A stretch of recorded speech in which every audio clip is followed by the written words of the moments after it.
Bon, du coup, voilà un projet. Donc, j'ai ouvert Cedreo avec un projet. Vous me dites si ça va trop vite. Je vais essayer d'aller doucement dans les mouvements. Donc, voilà ce projet. Comment est-ce que je vais faire pour faire un joli visuel de ce projet? Alors, tout d'abord, vous avez deux possibilités. Ça va être de vous mettre en 3D ou de vous mettre en caméra. Personnellement, je préfère la caméra. Pourquoi? Parce que en caméra, mon point de vue va être fixe. C'est-à-dire, ici, je me déplace, je me positionne. Si j'ai besoin de revenir en 3D pour modifier n'importe quoi, pour venir modifier, hop, un bac à jardin, etc. Si je me remets dans la caméra, je peux retrouver de suite mon point de vue. Ça, c'est vraiment super intéressant avec la caméra. Maintenant, il faut réussir à s'entraîner avec parce que c'est pas forcément évident. Dans la 3D, on tourne autour d'un axe qui se trouve au milieu de la maison, alors que dans la caméra, on tourne autour de soi-même. Voilà. Vous pouvez vous déplacer une fois dans la caméra en cliquant sur la molette. Je clique sur la molette, je ne roule pas, mais je déplace la souris. Donc je clique et je déplace la souris. Voilà. Donc je vais me mettre par ici et je vais voir si mon point de vue est bon. Souvent, trop de distance. Souvent, vous mettez trop loin. Je vois beaucoup de visuels. Merci beaucoup. Je me demande bien à qui est cette jolie maison. Je me demande aussi à qui elle est. Euh, ok. Donc oui, souvent on voit des visuels de très loin, de très haut. Le premier point très important pour faire un joli visuel, ça va être de le faire à hauteur d'homme, de se mettre à 1,75 m à 1,80 m. Vous allez me dire comment je fais pour mettre à cette hauteur-là. Tout simplement en laissant la caméra à sa hauteur de base. Par défaut, la caméra est à une hauteur de 1,75, 1,80 à quelque chose près. Donc déjà, cette hauteur-là, elle est juste. Ok. Hop, une seconde. Je réduis ça. Voilà. Donc, la caméra, j'ai déjà la bonne hauteur de tête. Notre prospect va pas arriver en hélicoptère chez lui. Il n'a pas besoin de voir le fêtage et de voir les tuiles de sa maison. Lui, ce qu'il veut, c'est s'y croire, avoir l'impression de se mouiller les pieds dans le gazon du matin. Ensuite, qu'est-ce qu'on va avoir? L'horizontalité de la tête. Alors, comment est-ce que je gère l'horizontalité de la tête et qu'est-ce que c'est? L'horizontalité de la tête, c'est ça. Ici, je suis pas horizontal, ici non plus. Comment est-ce que je peux l'être? Je vais prendre le bord de mon écran, ici, là, le bord de l'écran noir, et je vais l'aligner sur le poteau, qui lui, par défaut, est tout à fait droit. Voilà. Là, je sais que mon regard est parfaitement horizontal. Je vais ensuite pouvoir me déplacer, toujours à l'horizontale, mais je reste bien horizontal. Si je me mets comme ça, la maison est déformée, et dans l'autre sens aussi. Voilà, ça c'est le deuxième point.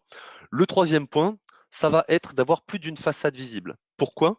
Parce que regardez, ici, voilà ce que j'ai. J'ai une maison. En fait, j'ai quelque chose de tout plat. Imaginez que j'ai un toit plat sur cette maison. J'ai juste un rectangle de crépi. Point barre. Je n'ai aucune profondeur. Je n'ai aucune profondeur dans cette image. Donc l'intérêt, ça va être de se déplacer et de voir plus d'une façade. Voilà. Là, je vois deux façades. Je vois au moins un angle de maison. On ne peut pas agrandir la souris. Jérôme, non, désolé, j'ai pas la possibilité d'agrandir la souris, à part quand elle va très vite. Voilà, comme ça, elle s'agrandit. Mais après, c'est un peu compliqué. Euh, non, on regardera ça, mais je ne pense pas pouvoir le faire. Vous devez avoir une résolution d'écran qui est totalement folle. Ou alors peut-être que vous n'êtes pas en plein écran. Essayez peut-être de vous mettre en plein écran, Jérôme. Euh, ok, ensuite. Donc plus d'une façade visible. Alors moi j'ai une petite astuce qui n'est pas forcément à respecter. En fait, les 9 points que je vous donne là, ces 9 points, si vous les respectez, vous allez faire des jolis visuels. Maintenant, vous pouvez faire des jolis visuels en ne les respectant pas. Ça, c'est vous qui voyez. Moi, je vais vous donner cette petite astuce, c'est de ne pas voir la maison en entière. C'est-à-dire que ici, je vais la cacher. Je vais cacher un angle de la maison. Alors, je vais me redéplacer un petit peu vers là. Non, sinon je ne vois pas hop, je vais cacher cet angle-là. Pourquoi je cache cet angle? Parce que, en fait, je cache cette profondeur. Et cette profondeur, en fait, là, je vais cacher quoi? 1 centimètre d'image. Mais ce centimètre d'image, psychologiquement, va me paraître beaucoup plus profond si je ne le vois pas. Allez savoir pourquoi, comment est fait le cerveau de l'être humain. Ici, en fait, ma maison me paraît plus profonde que si je la voyais en entière. Donc, je vais cacher ce petit côté. OK. Ensuite, qu'est-ce que j'ai? Donc là, on a fait notre quatrième point, donc la caméra à la bonne hauteur. On a vu l'horizontalité de la tête. Plus d'une façade visible. La maison pas entière. Et ensuite, un point indispensable, peu importe le type de visuel, peu importe si vous respectez les 9 points ou pas, celui-ci est indispensable, c'est d'avoir 3 plans. Avoir 3 plans, c'est avoir un premier plan devant nous, d'avoir un deuxième plan, souvent l'habitation, la maison, la construction, et d'avoir un troisième plan derrière. Ici, ce que je vois, c'est que j'ai un premier plan, très bien. J'ai un deuxième plan, mais je n'ai pas de troisième plan. Donc, je vais aller me remettre en 3D. Je vais aller chercher un arbre. Je vais prendre un chêne.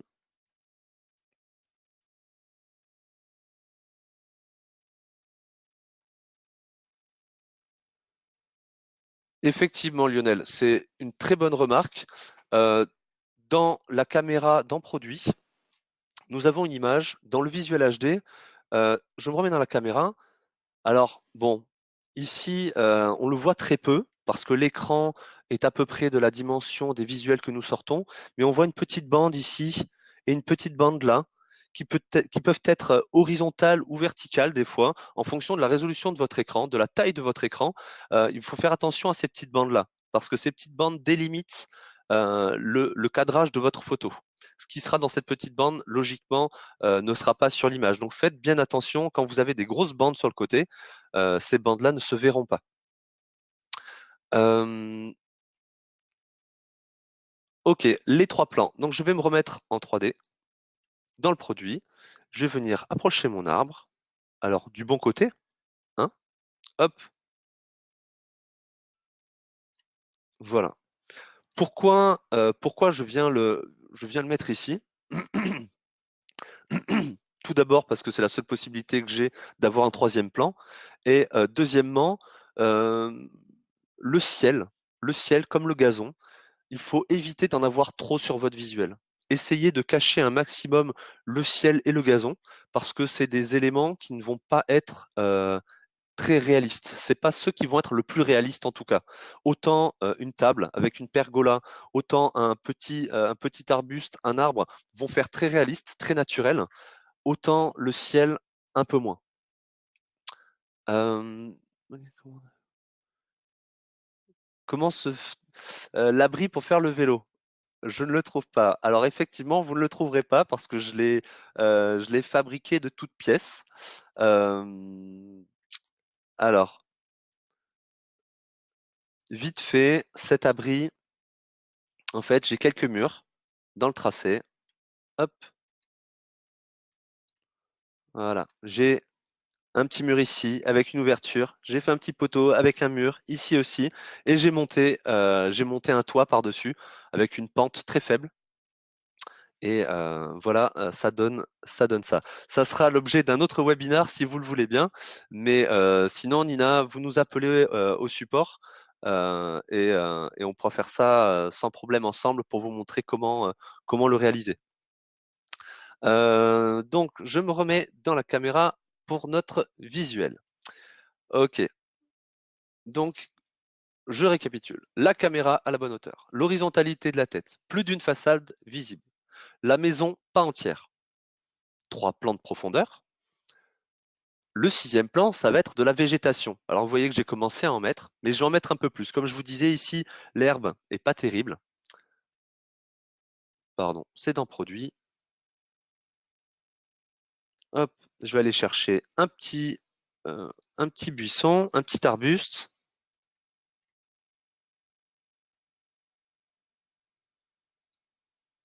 Je vais le mettre par là. Je peux retrouver mon point de vue et je peux gérer aussi mon petit buisson depuis mon point de vue. Donc je vais le positionner ici. parce que toute cette partie-là n'est pas particulièrement qualitative. Voilà, l'intérêt de la caméra, je peux voir les défauts et les rectifier, retrouver mon point de vue. Ici, je vois que ma lampe est mal positionnée. Je vais revenir dans la 3D, je vais zoomer dessus.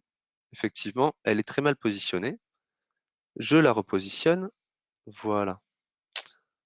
Je vois aussi que mon allée vole au-dessus de mon gazon. Donc je vais aller dans l'extérieur, je vais la sélectionner et je vais la baisser.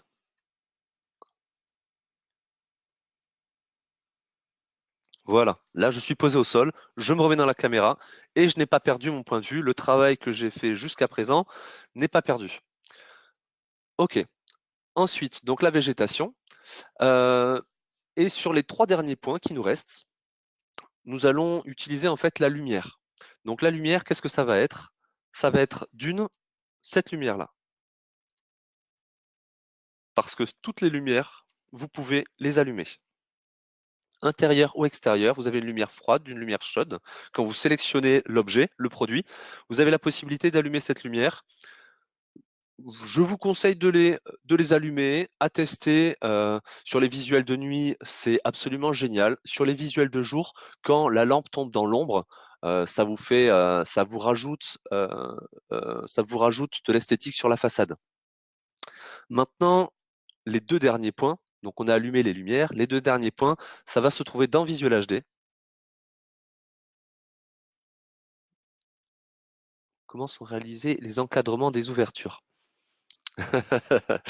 Encore une fois, si vous voulez, on s'appelle et on voit ça ensemble. J'ai passé un peu de temps à poser des formes autour de mes encadrements pour les avoir en épaisseur. Donc c'est que des formes qui sont assemblées les unes avec les autres. Alors Anthony, les zones, effectivement, c'est une bonne idée, mais malheureusement, la zone n'a pas d'épaisseur, donc on va pas réussir à avoir cette épaisseur-là. Voilà. Donc là, il faut attraper des formes, les modéliser et bien se les positionner. Comment allumer une pièce au crépuscule? Euh, Comment allumer une pièce au crépuscule? C'est-à-dire que vous voulez allumer l'intérieur de la maison en prenant un visuel extérieur de nuit, c'est ça? Ok. Bah alors ici, tout simplement, ce qu'on va faire, c'est que euh, en allumant les spots, c'est ça. Je vais enlever tous les niveaux. Voilà. Ici, dans les petites options, je vais me remettre dans Produit. Et je vais pouvoir en fait aller sélectionner mes petites lampes. Donc j'ai celle-ci par exemple, je vais pouvoir l'allumer. J'en ai une ici. Je vais pouvoir l'allumer aussi. Ah ben elles se sont allumées. Ok, celle-ci, elle est allumée aussi. Voilà, donc bah, plus vous mettrez de lumière à l'intérieur, plus vous aurez de chances d'avoir de la lumière qui sort des fenêtres au crépuscule. Hop, là j'en ai une aussi. Bah, elle est allumée aussi déjà. Bon, voilà. Je remets tous les niveaux, mais de rien. Ok, alors je me remets dans la cam. Où est-ce que j'en étais? Le dernier point. Donc allumer les lumières extérieures, c'est fait. Intérieur, c'est fait aussi si on veut faire un visuel de nuit. Je vais partir sur un visuel de jour. Si on a le temps, si vous restez un petit peu plus, le temps de poser des questions, on fera peut-être un visuel de nuit si vous le souhaitez. L'autre point à aborder, qui est le dernier point, enfin les 2 derniers points qui se regroupent en fait en un seul, ça va être l'ombre sur l'habitation. Pourquoi l'ombre sur l'habitation? Parce que malgré tout, nos crépis, aussi réalistes qu'ils soient, restent des crépis numériques. Et donc c'est la reproduction de motifs. Euh, vous n'avez pas le coup de taloche du façadier qui va mettre un reflet particulier sur votre façade. Le mieux pour habiller votre façade, pour qu'elle paraisse le moins lisse possible, qu'elle paraisse le moins uniforme et fade possible, c'est d'y mettre des ombres, d'y balancer des ombres projetées. Et comment est-ce qu'on va faire ça? On va le faire grâce à un arbre, au soleil qui passe à travers un arbre. Donc pour ce faire, je vais me remettre en 3D. Je vais sélectionner ce chêne, je vais le dupliquer et le mettre ici. Ce chêne-là, je ne le verrai pas sur mon visuel, il va uniquement me servir à faire de l'ombre sur ma façade. Je vais pouvoir me remettre, là ce coup-ci je vais aller dans Visual HD, et dans Visual HD, vous voyez que vous avez rendu HD, donc là où vous créez vos images HD, et vous avez gestion du soleil. Donc je clique sur gestion du soleil, et voilà ce qui apparaît. Alors si vous êtes proche de la maison, vous ne le verrez pas, ce soleil. Donc pensez bien en 3 dimensions, pas en caméra bien sûr, à vous écarter et vous verrez ce soleil. Donc ce soleil, comment est-ce qu'il fonctionne? Vous pouvez le faire tourner comme ceci. Vous pouvez le faire monter ou descendre comme cela. Et le soleil vise toujours le centre du cercle. Le centre du cercle, par défaut, est au milieu de votre plan. Donc il va viser le milieu du plan.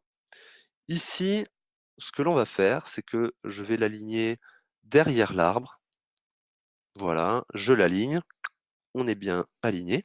Et au niveau de la hauteur, comment est-ce que je fais? Alors, dans le sud, on va me dire, moi, je le mets au zénith. Malheureusement, si vous le mettez au zénith, si vous le mettez très haut, vous aurez une surexposition qui va rendre toutes vos textures toutes blanches.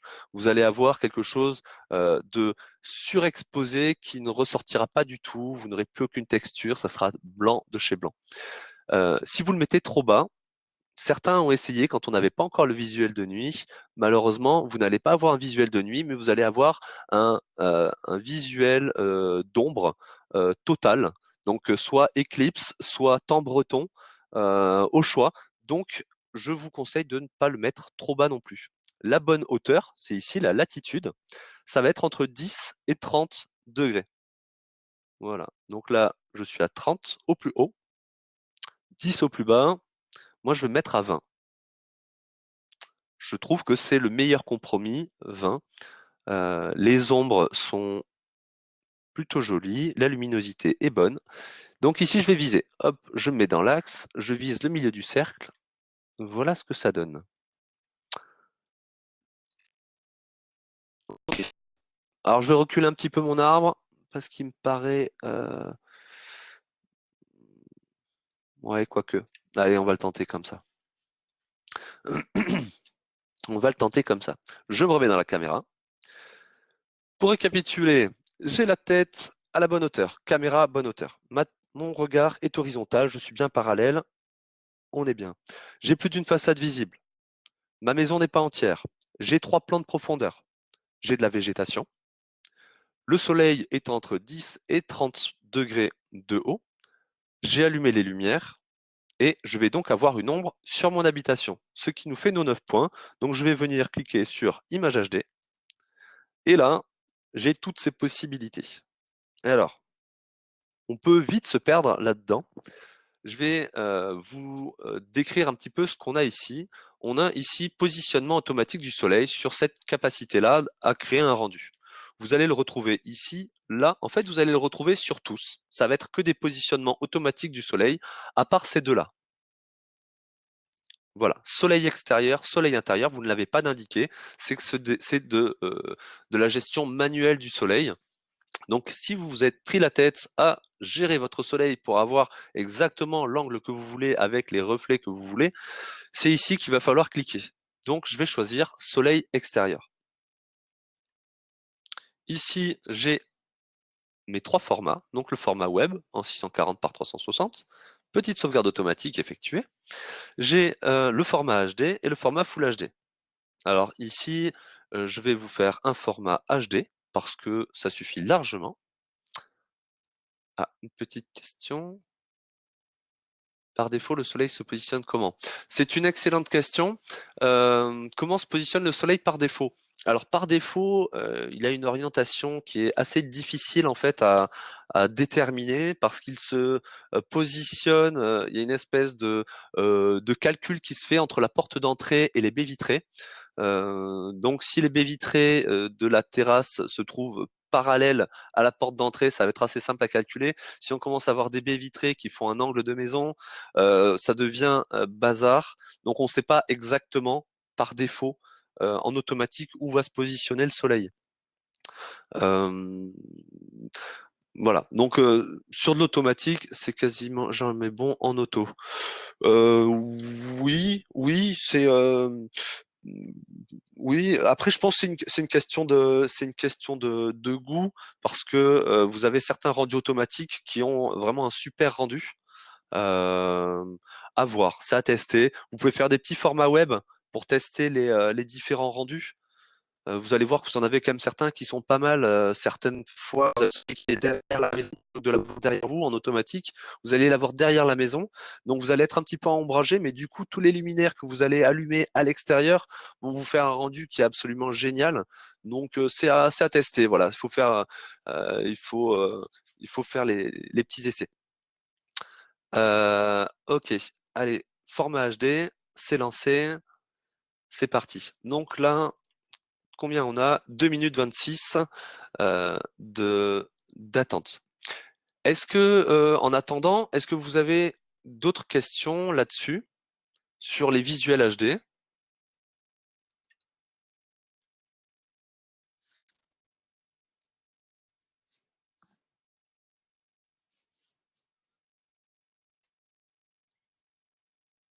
Pour les maisons à étages.